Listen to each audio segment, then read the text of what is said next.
As you can see, there's a lot of action in the kitchen. You see everybody's cutting the carrots and the ginger. But let me show you around because this is more than 400 people for 3 shifts every day. I mean, we're talking about 2,000 people. But I'm going to show you on this side all of the food that gets prepared. As you can see, everything is kind of ready to get cooked and ready to eat. So there's a lot of action here at Summer Solstice. Hey, Summer Solstice is the moment, and this is the place to be. A whole week of a lot of activities, and we're here at the kitchen because there's a lot to happen for 10 days, more than 2,000 people that we take care of here. So tell me, what is the process to take care of 2,000 people, to feed them for a week?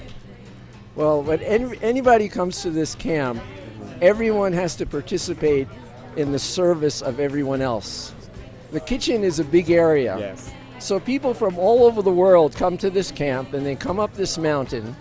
And it's a great joy, I think, for most of them to come in and chop vegetables or cook soup or cook beans and rice and work with people that they've never met before and make friends and put some loving vibrations into food that ends up being simple and delicious. Give me a scope of what happens in a typical day, like for the festival, in terms of cooking. Okay, I'm going to start at night. Okay.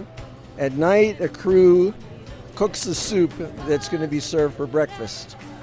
And then in the morning, another group comes in and heats up that soup and divides it in buckets to be served to the camp. And another group starts cooking the beans and rice and the beets and the carrots, which is the lunch. And another, which is part of the dinner, I'm sorry. Wow. And then another group is working on making the tabbouleh and the hummus and stuffed grape leaves. That's the lunch today.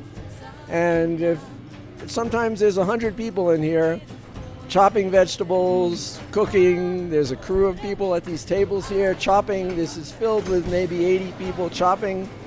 And it's a tremendous organized chaos of people working. Yeah, finally. So what is Seva for those people that don't understand what Seva means? Seva is technically selfless service. So it's serving for the sake of serving, not expecting anything in return. Doing it just for the joy of doing it. Wow, like you're doing it. Yes, and it's our joy to serve, and it's also a joy to be served. Yes.